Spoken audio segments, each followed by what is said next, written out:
Good morning. Good morning, everyone. If you could, grab your seats. And I'm going to ask Michael to shut the door. Thank you.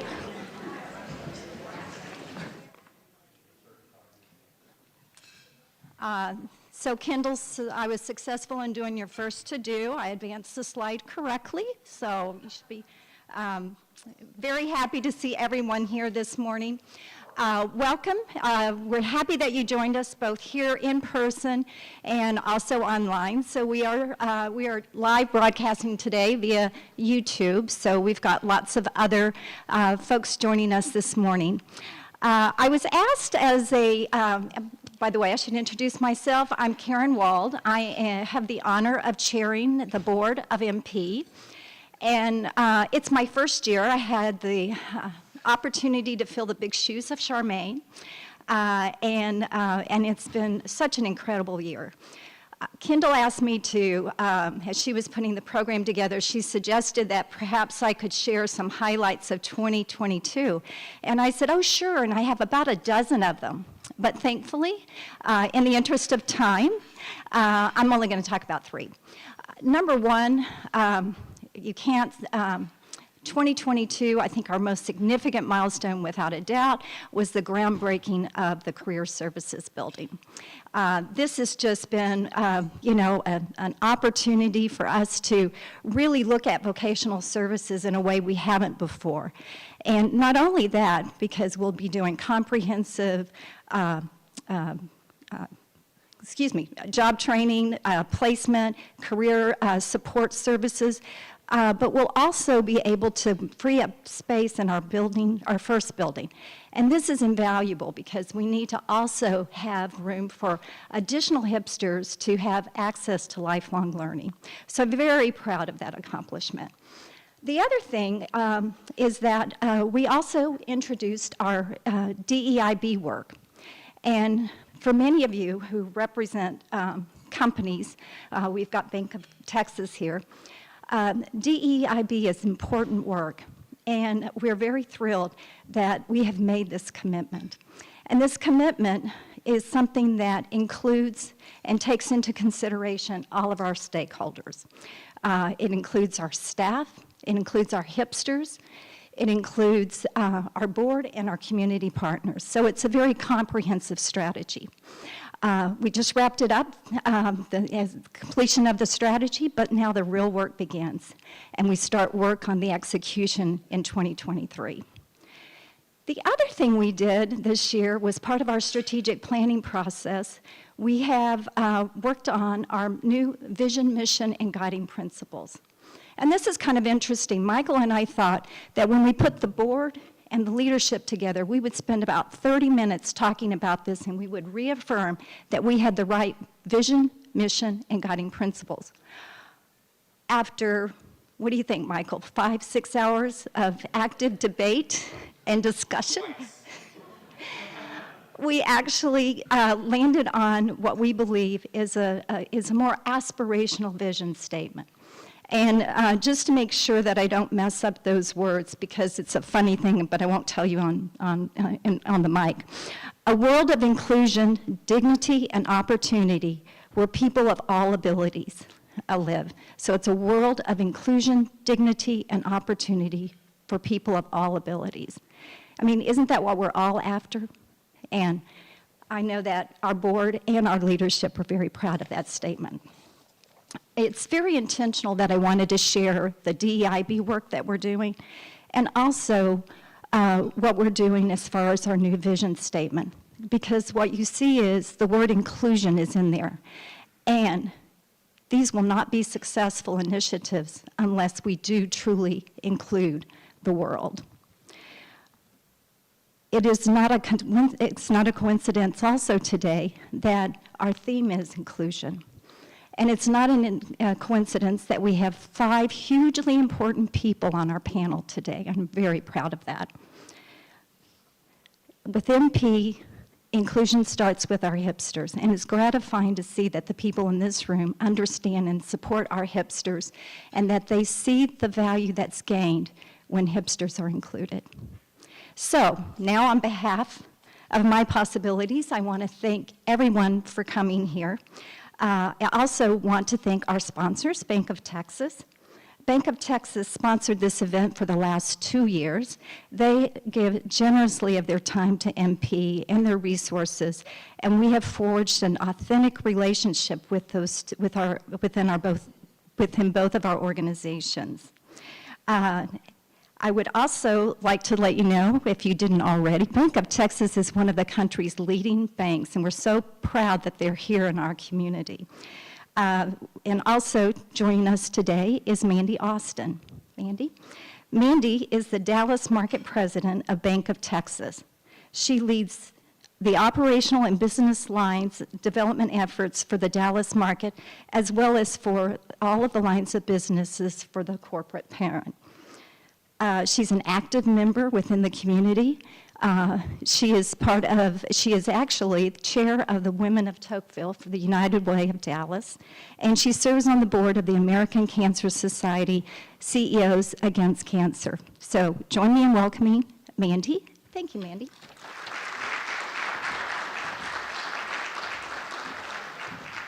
Thank you, Karen. It is such a privilege to be here representing my fantastic colleagues from Bank of Texas today, but it is an even greater privilege to be here in support of My Possibilities and the incredible hipsters.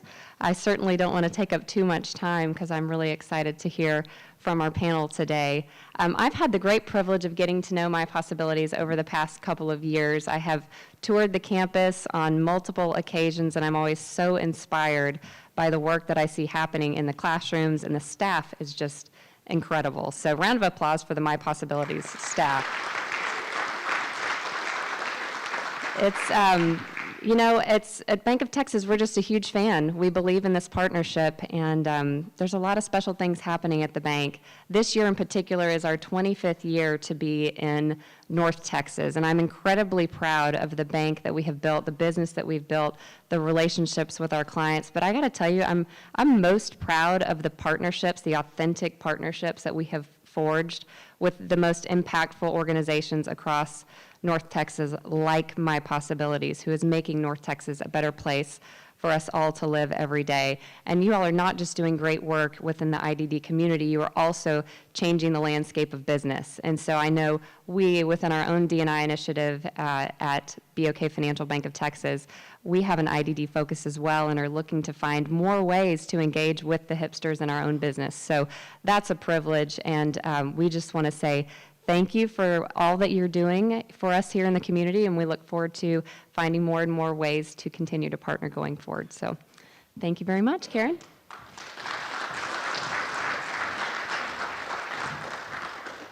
I heard something exciting from Mandy, and she said, I think it's something about employment within Bank of, okay, good. We have a Mandy on staff. She will get to you very shortly. Okay, next we have, we're excited to bring up our hugely important panel today. So I'm going to turn it over to Michael.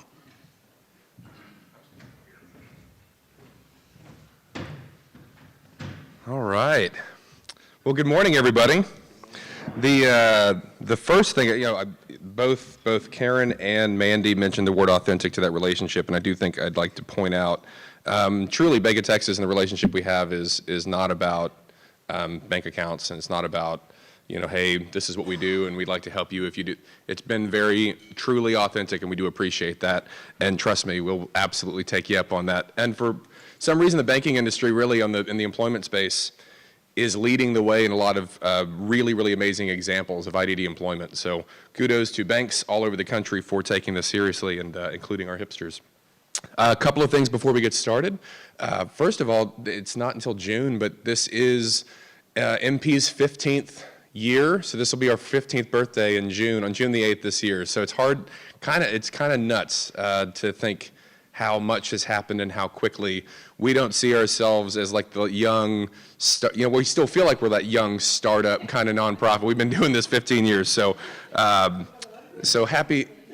Yeah, I got gray in here too. That might be, that was just a lot of other reasons that's there, but And the other thing I'd like to point out before I forget, one of the things Karen mentioned about a success of 2022 is the work that we started in DEIB internally. And that is, so as a organization that prides itself on the inclusion of people, it is incredibly important that what you're doing within your own people is taken seriously and focused on. And we started that work about close to a year ago. And at the same time, I think it's incredibly poetic that My Possibilities is one of 9 organizations and companies in Dallas-Fort Worth that was just honored as a leader in diversity through the Dallas Business Journal. It was announced this past week. So with organizations like Capital One, and really it's so fascinating to be included there, that is because of the work that we're doing on behalf of people with disabilities in the community and the work we're doing with these partners. So congrats to MP on that one. That was a lot of work, and it's nice to have that sort of recognition. So on that, I get to introduce you to the most amazing panel I have ever been a part of. And they've asked that I do some introductions. So what I'd like to do is introduce our panelists. I'll bring them up here, and then we're going to have a wonderful conversation about what's important to them.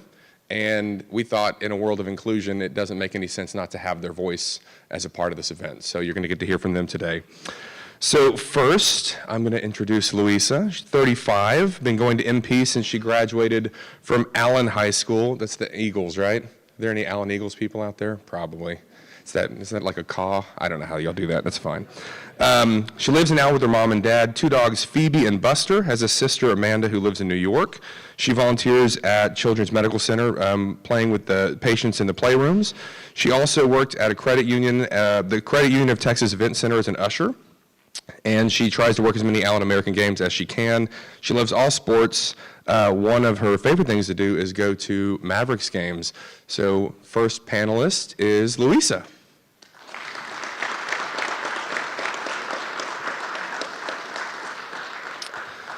Next is Sarah. She's 29, lives in Dallas, attends MP 5 days a week, and she works 5 days a week.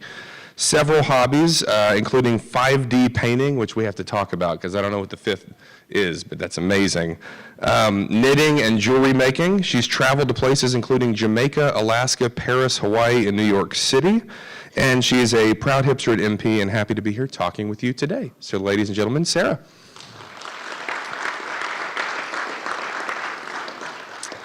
Next is one of our original, we call her an OG, one of our original hipsters, Miss Shara, who is 37, lives in Garland, born in Amarillo, and moved to Plano when she was in elementary school.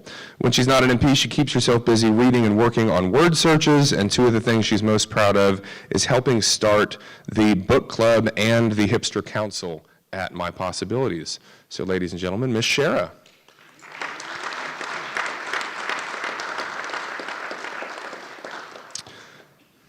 And now to the dudes. Ladies first, guys. That's how it always works. Next hipster is Jacob. Graduated from St. Timothy Christian Academy in 2020. Lives with his mom and dad and twin brother Sam, and younger brother Luke, and younger sister Anna Kate. And has a dog named Chewy. I hope it's the dog that looks like Chewy. Does it look like Chewbacca? Yes. Yeah, absolutely. Awesome. Loves to play basketball. Works 20 hours a week at Chick-fil-A. Also volunteers at St. Timothy Christian Academy on Wednesdays, and he's the manager of the varsity basketball team at Prestonwood Christian Academy. Ladies and gentlemen, Jacob.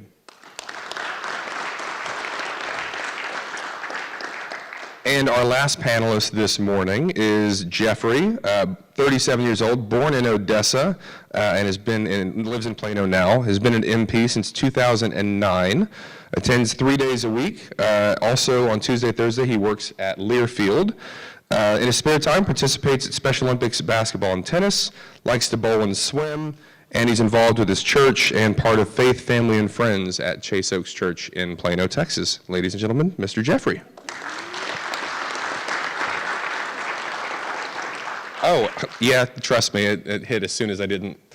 I should also point out, and we'll talk about it a little bit here in the questions, Jeffrey is also a member of the My Possibilities Board of Directors as the hipster representative. So he takes the voice of his peers and ensures that that's heard at a board level and also takes information from the board back down to the hipsters to ensure they know what's going on. So he's a integral part of the board of directors in our operation. And you've been serving for 2 years, is that right, Jeffrey? There you go. All right.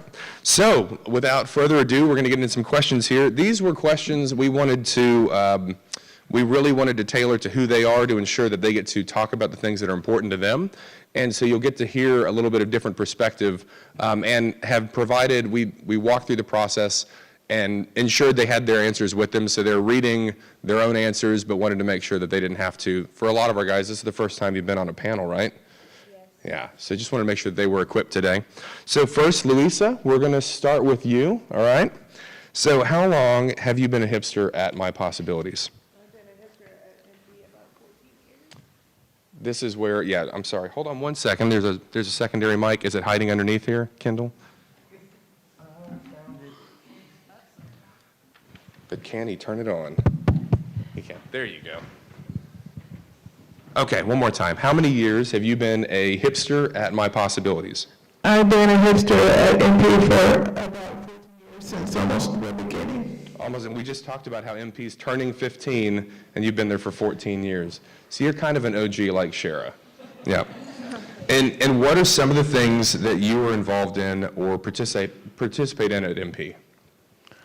I'm on the Special Olympics team. I play basketball, bocce ball, and soccer. I go to all of the dances, many of the respite events for after school classes. I also like going to College Cabin Growth Weekend and spending a few minutes with my friends.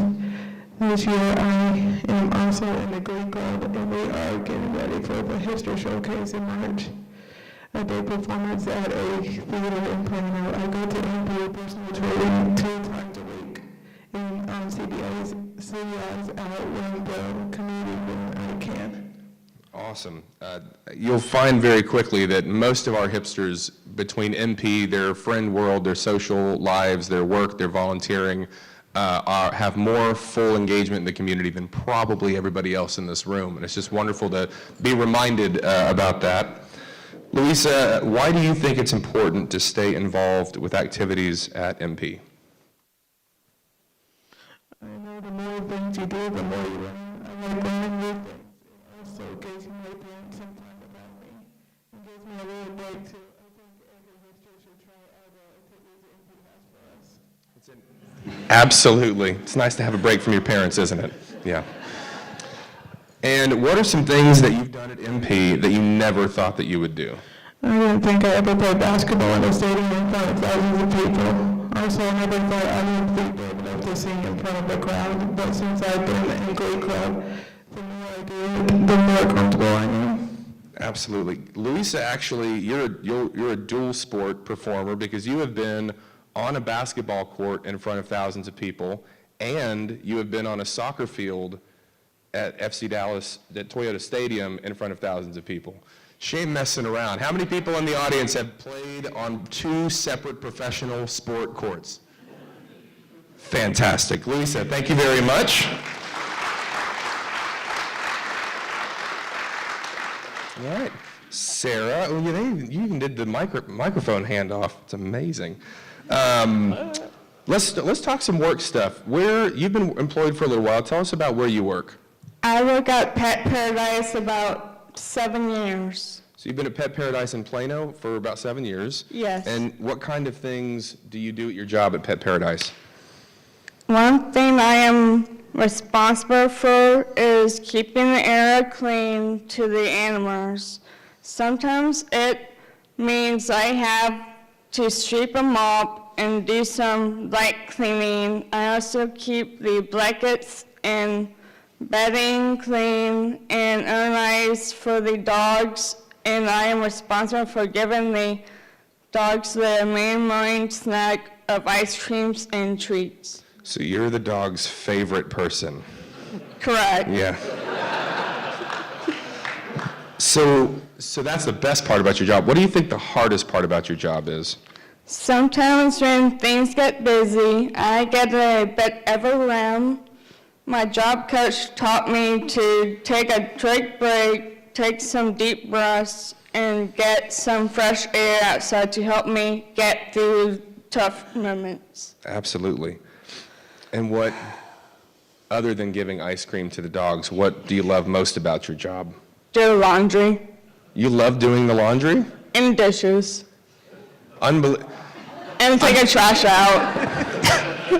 So I have two little 8.5-year-old dudes, and I'm going to have you come over and instill upon them the love of doing laundry and taking the trash out. Ladies and gentlemen, that's Miss Sarah.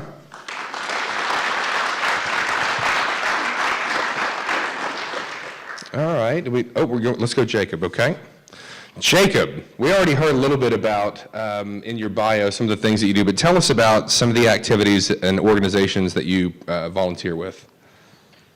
I volunteer at Prestonwood Christian Academy.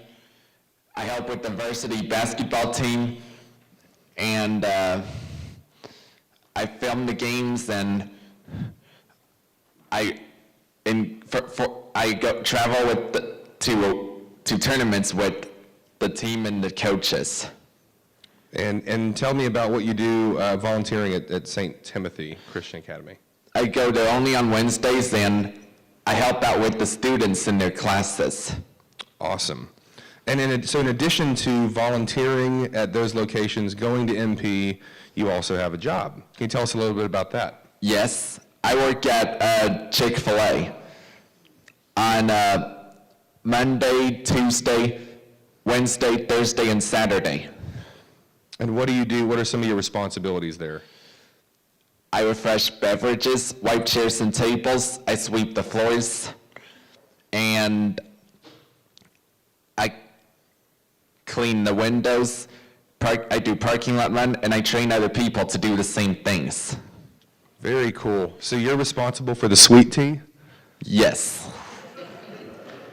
It's the most important sweet tea in North Texas, bud. So so you said you work about 20 hours a week. How many hours a week are you volunteering right now between your different activities? 10 hours. So you go to MP 3 days a week, you work... Actually, 2 days. 2 days a week, you work 5 days a week, and you volunteer 10 hours a week. Yes. What advice would you give your friends at MP if they wanted to volunteer or support an organization in the community? I would tell them to find somewhere to volunteer where they can use their talents and skills to help others. Awesome. Thank you very much, everybody. That is Mr. Jacob. Pass that down to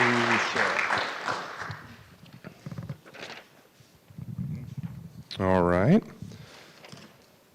Mr. Jeffrey, why do you think MP is important to the hipsters? Well, MP is important because it gives us a place to socialize and make friends. It also gives us the opportunity to be independent. We are able to pick our own classes and make our own schedules and have the freedom to pick and choose extracurricular activities as well. MP also gives hipsters the opportunity to continue learning new things long after high school. And so we talked earlier, Jeffrey, about your engagement on the board of directors. What is your favorite thing about being on the board? Having the opportunity to make a difference for MP and setting the example for other hipsters that if you work hard, you can do whatever you want, and it shows that MP doesn't just talk and plan for hipsters, that they let them be involved. Absolutely. I will also, Jeffrey, if I can brag on you for 1 second here, and because I have several board members in the room, I can do this. Jeffrey isn't just a representative on the board of directors. He's not just a voice to the hipsters. Jeffrey is, in my opinion, an absolute role model board member. His engagement in board meetings is professional. His process is exactly what you would expect. I know there's a lot of board members of other organizations that are in this room, and rest assured, his impact in that room is felt not just because he is a representative of the hipsters, but because he is I won't say acting like a board member, but he's very much respectful and following the expectations of any organization's board. So appreciate that, Jeffrey. Last question for you. How would you like to see hipsters represent MP in the future? I think hipsters should continue representing MP by being on the board. Hipsters should be more involved in outside speaking events and should participate in events like this one this morning. I also believe hipsters should have leadership roles in all of our major events at MP, like Community Ball and North Texas Giving Day. Awesome. Everybody, that is board member Mr. Jeffrey Lau.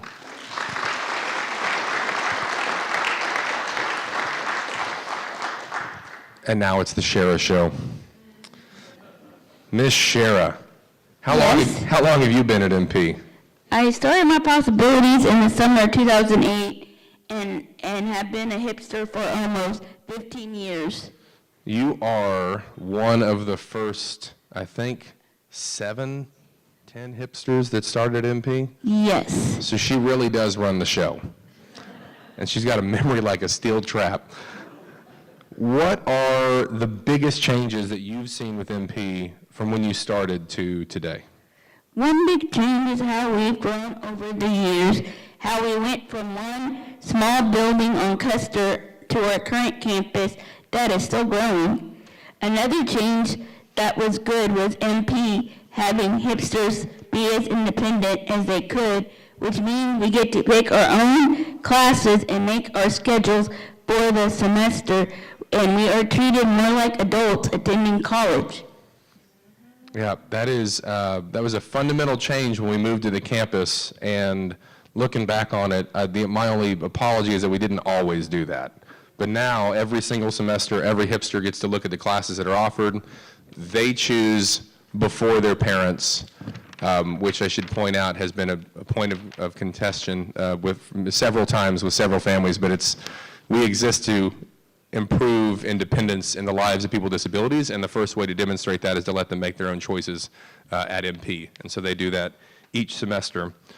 And what changes have you seen in yourself since you've been a hipster at My Possibilities? One of the biggest struggles was not being flexible and having a hard time with changes. I used to get upset and cry when I had to do things not in my routine. Over time, being an MP, I realized that life is full of changes and it's okay. My Possibilities helped me to learn to be more flexible and try new things. And I'll tell you, today, Cher is one of our hipsters we go to when there's somebody new in the building that needs to be shown around or understands sort of the way of things. She's very much looked at as a role model and a peer leader at MP. So, ladies and gentlemen, that is Miss Shara. You can hold on to it. So final question for everybody, and then you can just pass the microphone down when you're done. Okay. And you can answer either one. Okay. Either your favorite thing at MP or your favorite memory at MP. You can answer either one. Well, my favorite thing is to go to Kyle's cabin. Kyle's Cabin is a over-the-weekend respite home where our hipsters get to leave mom and dad for the weekend, hang out with their peers, go to the grocery store, go out on the town, have dinner, get their nails done, all the good stuff. And it's one of the first, for a lot of our adults, it's one of the first true experiences of being fully independent, and it's a pretty popular program. So thank you, Shara. Jeffrey, same question, either your favorite thing at MP or your favorite memory.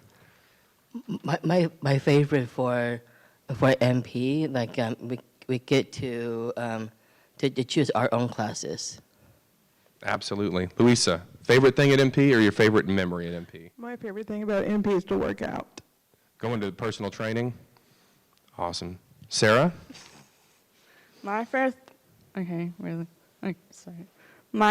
thing about my hobby is, my favorite hobby is doing art because I'm a really good artist and I like to draw, sketch, and paint. Love that. Thank you very much. And Jacob, last question to the last guy. Favorite thing at MP or your favorite memory? I like the CBIs. CBI's community-based instruction. You'll get to hear that a little bit more about that here in a second. Do you have a favorite CBI? I like going to the library and the museum. Love it. Well, hipsters, I want to say thank you very much for being on our panel this morning, providing some perspective into your busy and amazing lives. So ladies and gentlemen, if you please join me in appreciation for our hipster panel.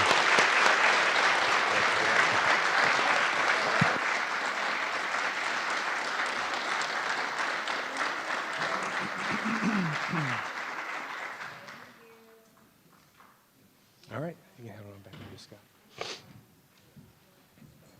Ooh, Lord. You could have just put like a picture of the campus or something up there. It's too much. It's too much. So real quickly, because I want to make sure I stay on track. Someone give me the time at the moment. On the nose. Guys, this is just moving right along. So I have the pleasure of talking a little bit about MP headed into 2023, some of the things that are on the horizon, but also thought it'd be a good opportunity really to start from mentioning what has really transpired over the course of the last few years, specifically as it involves inclusion of our hipsters in the community. One of the ways that most of you in this room will engage with this population is through, you see in the community, run into our guys at grocery stores, restaurants. If you're in Plano, Allen, Frisco, I don't know about you guys, but I run into our hipsters quite literally everywhere I go. Again, that goes back to the fact that they're out and doing things way more often than we are. But in the workforce as well. I will say, let's call it 6, 7, 8 years ago or so, this wave of this real embracing the nature of the inclusive workforce, I don't want to say it started, but it really started picking up steam. You know, grocery stores and companies have hired people with disabilities dating back, 50, 60, 70 years, but for the most part, those were isolated places or managers or owners that had a reason to want to be involved in this world. The real embracing of the inclusive workforce started 6, 7, 8 years ago. And I can tell you 2019 was the year where we really felt it. Our community partnerships were expanding, companies that were coming to us and saying, hey, we're interested, we want to do this. The number of hipsters placed in the community was the highest ever in 2019. We felt, here it is. Like all the work that we've been doing and our team was prepared for, and all the training that we're doing with our hipsters was coming to that tipping point. And then March of 2020 happened. And what happened in that moment was, again, from an employment perspective on a national level, it was one of the single largest reductions in the American workforce we've seen. And I'll tell you, our hipsters were the first individuals to get laid off. The vast majority of adults with disabilities working in Texas are part-time. You heard Jacob talk about 20 hours at Chick-fil-A. 15, 20, 25 hours is usually that sweet spot, and they're the first hours that got cut. Without fail. About 85% of the adults that we supported in jobs in the community lost their jobs in the first 3 weeks of the COVID pandemic. And despite the fact that did kind of rebound a bit, our hipsters were also the last ones to get brought back. And so even though we were so close, that wasn't like 1 step forward, 2 steps back. 2020, 2021 was 1 step forward, 4 or 5 steps back. So then enter 21, everything's fine, it's going away, it's going to be great. It didn't go away. We dealt with it in a different way, but the reality is that the workforce had a whole new problem, this great resignation or the great reshuffling or the great whatever you want to call it, where 57 million Americans across the country changed jobs. And interestingly enough, that was kind of a launch point for a lot of our corporate partners to come back and go, hey, we're interested in this workforce you keep talking to us about. We're all like, yeah, if you had just kept them, they would not have left during this last 6 to 9 month period where you're going, we don't have any employees. Our hipsters are, you've heard me say this a million times, uncontrollably loyal, job loyal to the company that gives them a chance to work there. They don't leave. In fact, if anything, they have to be encouraged to ask for more money or ask for more responsibility. And so what was neat about the tail end of 21 and really most of last year is this conversation started coming back. And companies that are saying, look, the same way that companies will specialize in something, very few corporations specialize in inclusive workforce, right? That's just not what everybody does. That's what we do. And there's been an acknowledgement of, hey, let's partner, come on in, show us how to do this. We want to launch forward into including this workforce moving forward. And that, we felt a lot of that in the second half of last year. So that enters 2023. Y'all are all taking notes and everything, right? Okay, fantastic. Just making sure. So we've heard a couple of different times some of the big things that are coming down the pike for 2023. Specifically being the Career Services Center. And one thing I do want to point out is it's January of 23, and we were originally starting or trying to build that building in March of 2020, and you've heard me say this too, but I'll remind you, March 26th of 2020 was the construction date for the Career Services building. And 9 days earlier, on March the 17th, 2020, is when we all shut down for COVID. 9 days was the delta between building that building 2.5 years ago and not building it until now. Very, very small window. But the reality is that is not when we started talking about the campus. It's not when we started talking about the need for a vocational training center and for a career services center. That was in January of 2014. And so really, for those of us that have been sticking around and fighting and doing this for this long, we have been waiting for this building for the better part of a decade, and knowing that this type of an educational facility needed to exist for adults with disabilities. So part of I say that up front because it takes some of these big, ridiculous, really long-term ideas and people getting behind that idea up front for them to come to fruition. And in this case, for everybody that was a part of helping us raise the money or really believing in where we were headed back in 2014, 2015, thank you, because we are building it now. In fact, today is the last business day that you won't see a vertical structure out there. Starting next week, they're going up, and our game plan is to have the Career Services building open in the fall of this year, which will create space to support an additional 150 hipsters at any given time, and about 250 or so over the course of any week that we serve. So that said, MP, let's say this time next year, should be serving closer to 900 adults with disabilities on a weekly basis, which is something we've talked about for a long time, but it is here and coming. So with that, for those that don't understand or don't know much about the second building, in alignment with what was happening in 2022, these conversations about specialized job training and our partnerships with other companies and helping train them, full disclosure, way easier to prepare our hipsters for a job than it is to prepare the company to receive them. And I mean that as honestly and transparently as I can be. You don't have to have any sort of acknowledgement, training, or understanding of the disabilities world to get a job. So it's not so simple as to just bring somebody in and have them work on the team and go, this is John, and he's going to be your coworker, and this person doesn't know anything about how to support John or how to communicate. So there is a training side of that we do an awful lot of as well. So just putting that out there, that's important. Within our building, this facility is going to focus on specified job pathways to get our adults into jobs in the retail, customer service industry, the administrative world, the technology world.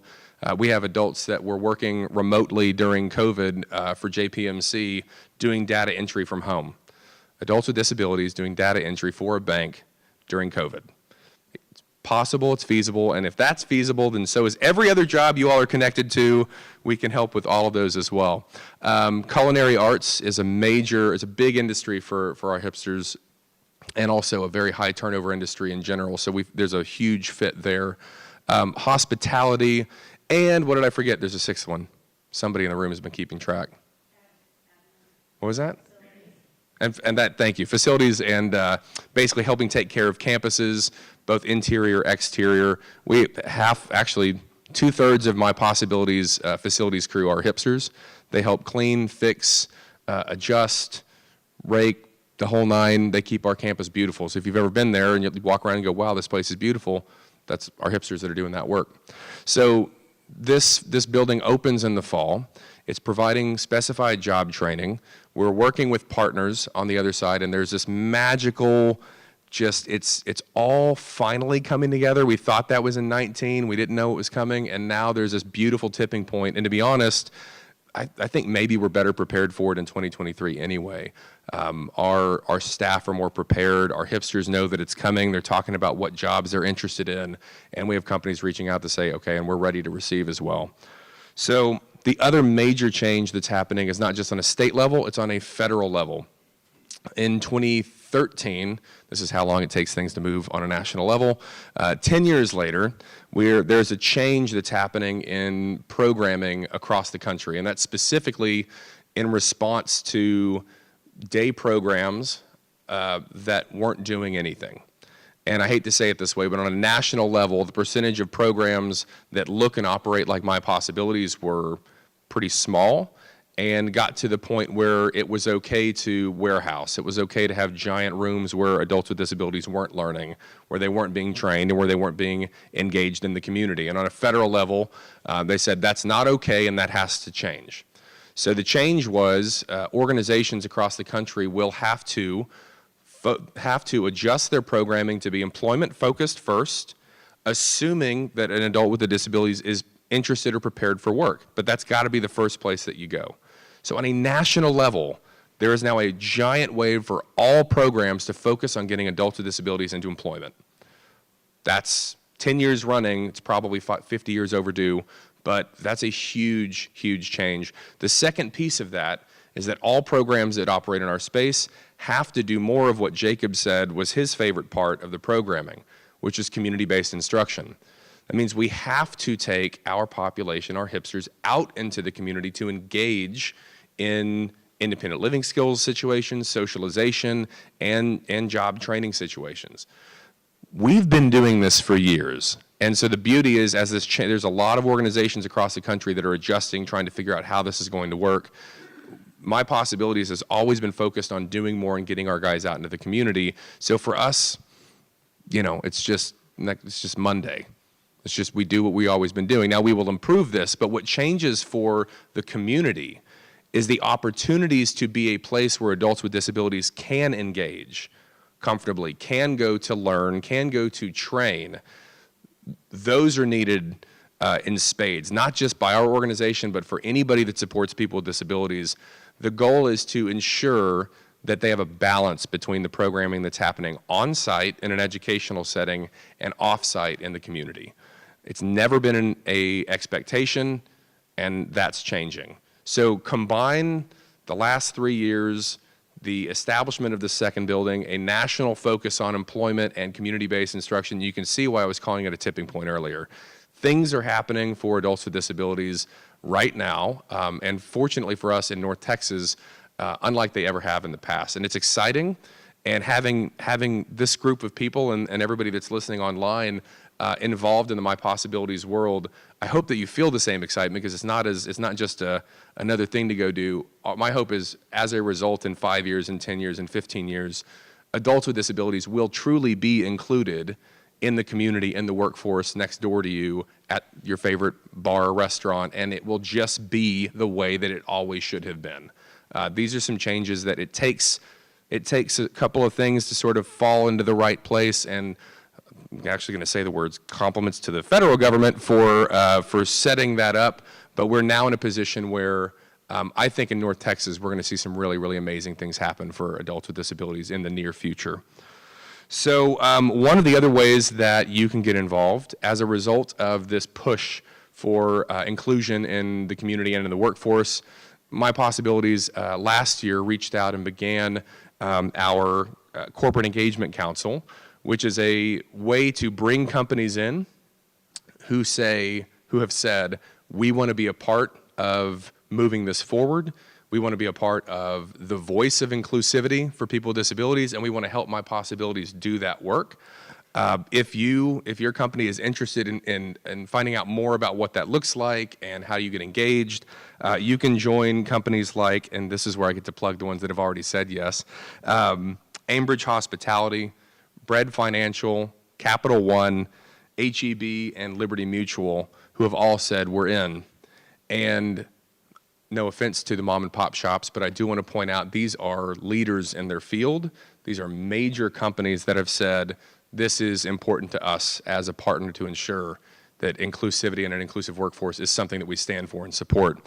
So that's something you can reach out to me, you can reach out to anybody at MP, but we would love to talk with you about that.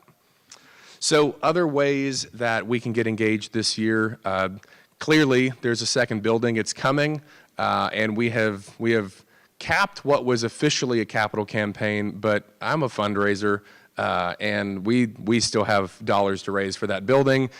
Now that it's going up, the game plan is to ensure that everything that is within is the absolute most amazing educational facility that people with disabilities in this country have ever seen. And so we will be continuing to raise money there to ensure that the furniture and the technology and the accoutrement of Building 2 will be second to none. So that is absolutely a way that whether you are from the corporate world, the donor world, the foundation world, those dollars all invest in our hipsters the same way, so please reach out if you're interested. Additionally, we do have a handful of events this year, some that are kind of mainstays and a few that are going to get a little bit of a tweak this year. Community Ball is May 6th. Who's never been to a community ball? Only a hand, y'all. Well, that, no, and no, we got to change this. It is absolutely the best event on the planet, and I know I'm biased. I don't care. It's the best. May 6th, reach out to us. We can help connect you there. The golf tournament is in October. It used to be in September, and there's a magical thing that happens between that time period where the weather gets better, and so that's a fun event if that's something that your companies are interested in. We love to have everybody out there at our Hipster Golf Classic. And Stock the Campus. So we did this once before in 2018. It's kind of like stocking the bar, but instead I need to clarify, we're not stocking the bar at the campus. Y'all got real excited back there, but no. Hands were up. We should talk about that. Stock the office in the campus? No. Stock the Campus is really going through, it's the last look at the empty building, and it's helping us fill the items that we've yet to raise money for. So it really is, there may be a screen in this room, a desk over there, a table over here, but really it allows the whole community to come in and be a part of filling the campus out. That will be August the 18th. So if you're putting timeline together, we really are talking about moving in October of 2023. And this is going to be the cool one. We all know about North Texas Giving Day, clearly. But how many North Texas Giving Days have had a ribbon cutting and a grand opening of the first job training facility for adults with disabilities in the country? The answer is none. I know it's zero. I know it's never happened before. So this year, North Texas Giving Day is going to be our ribbon cutting for the second building. And it's going to be a party. It's going to be a lot of fun. So that one, there'll be more information on here soon. It's not just a huge day for us. Clearly, every North Texas charity, that's an important day for everybody. And for us, it's just going to be a little bit extra special. We'll be coming off a 15th birthday, finishing the campus, first two buildings of the campus plan, and celebrating growth. So hope you can join us for that. Other ways, clearly, we need volunteers, and whether you are looking for group-based volunteering or individual volunteering, because of the way that programming is going this year, we are actually looking for people who are interested in consistent volunteering, 2 hours a week, 3 hours a week on a Tuesday or a Wednesday. That has been something that we've welcomed in the past, and it's actually going to be a focus for us moving forward. Because we're going to be out in the community on a more regular basis, we're looking for people who would be interested in participating and supporting our hipsters in those ways, headed out to the museum or an art gallery or something like that with a group who are learning about something of that nature. So volunteering there. Also, clearly, one of the best ways for any company to get involved and learn more about what we do is to have that group come out and do what we call a day of inclusion. They're fun. We'll bring a group in. You get split up into different programs and activities. You spend the day with our hipsters and teachers, just really understanding the nature of what we do. It's a blast. So we welcome those as well. If you've never visited the campus, that's an easy check mark. Just reach out and say, I've never been there. If you're here and you've never been there, that's amazing. Thank you for coming. And in fact, you can just drive across the highway and just come visit right after this. We'll be there. And then lastly, there are ways to support the organization through some of our impact programs. Many of you know about Soap Hope. If you were looking for ways to do thank you gifts for clients or thank you gifts for your staff, Soap Hope is a social enterprise of my possibilities. We have our own products, our own bars of soap and lotions and all sorts of stuff, and we can put boxes together, $20, $30, $50, $100 a person, whatever it is that you're looking for. We typically get real busy around the end of the year, but if you've got certain events throughout the year that you're looking to say thank you for some reason, we can help with that. We also have the Hip and Clean Car Wash, if you're not familiar. That's expanding, actually expanding with a partnership through Toyota to clean cars on multiple sites around North Texas. You can actually buy them yourselves, and we'll come and clean your car. Or we can come to your campus and clean your employees' cars. It's amazing. Fun ways to support us there, and you can also, if you want to buy some MP swag, we've got stuff that is on the website. You can just go there, buy hats, shirts, all sorts of good stuff. You showed me a card. This is why we have plants. I've got people all over the place who are just like, they're waving at me, they're pointing at things. On your table, you do have a thank you card, and on the back side of that, there's information on all the things that I just talked about. So with that, I have two other things to do real quickly. One, it's a nice little segue from Soap Hope. You all put your little thing, a little information in a jar this morning, and I'm going to pull somebody's name who gets to leave with a Soap Hope box, which is awesome.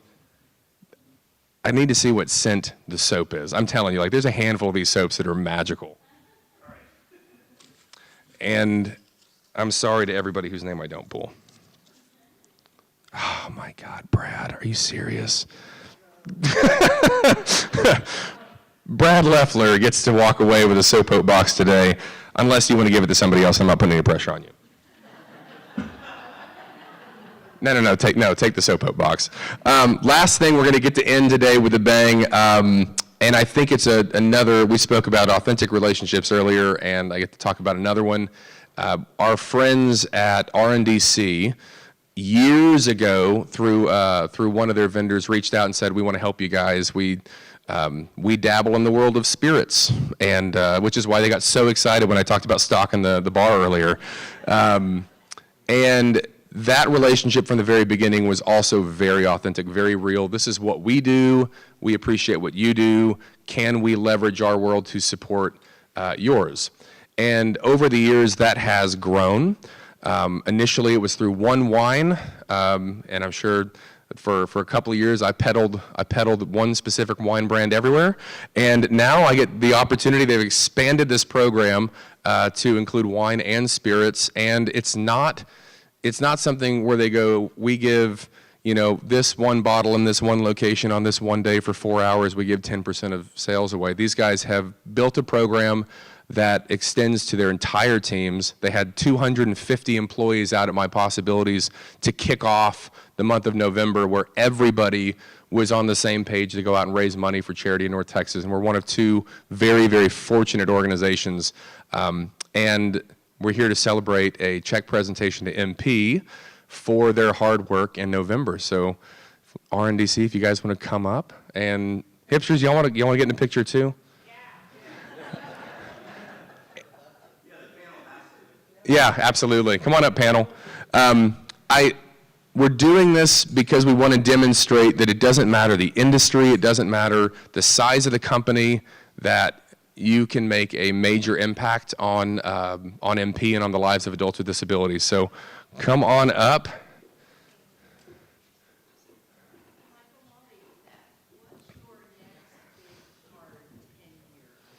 Holy crap, what's the next big 10-year idea?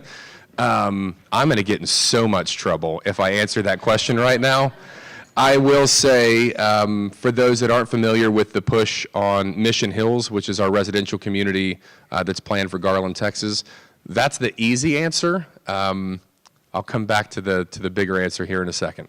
So ladies and gentlemen, before we take the picture, I just want to formally acknowledge that RNDC is contributing $100,000 to my possibilities.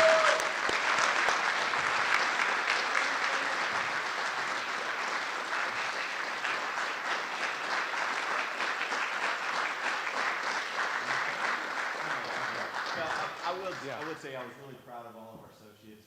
We've been doing the November Give Back for, this is actually our third consecutive year, and it continues to build. And so this is a big milestone for us. We met with Susan last year and presented a check for, I think it was $65,000. And so Todd said, we're going to rally the troops and we're going to do this much more. And so we did. And so we want to continue building every year to give back to our hipsters in the MP community. So we're really proud to be involved with it and associated with it. So thank you.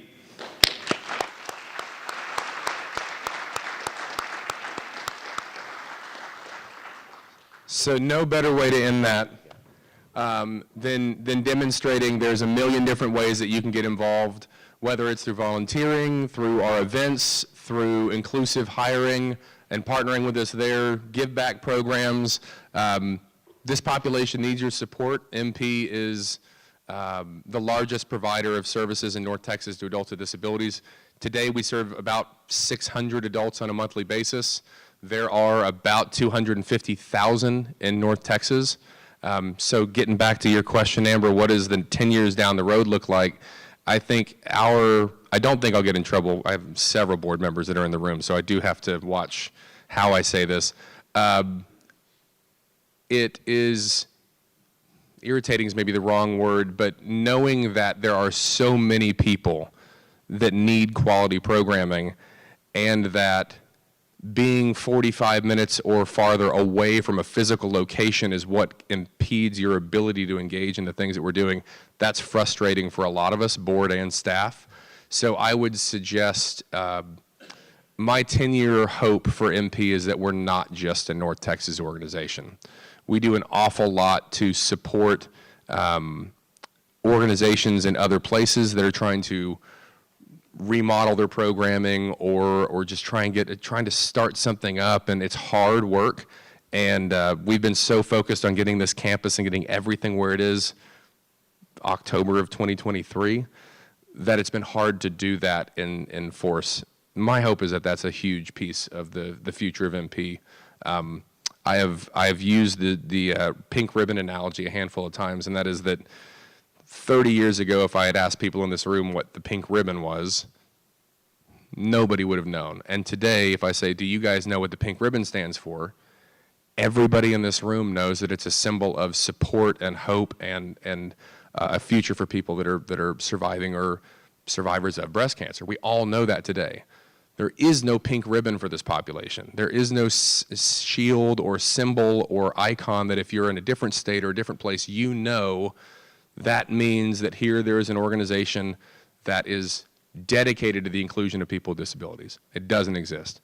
In 10 years, I want that to be the MP Shield. That's the big, crazy, why would you say that out loud type goal, but speak it into existence and keep talking about it and it'll happen. So with that, thank you everybody today for joining us. Don't leave if you haven't talked to somebody and figured out what your new thing is going to be in 2023 with MP. But we appreciate it. We're excited about this year, and we hope you are too. So thank you very much.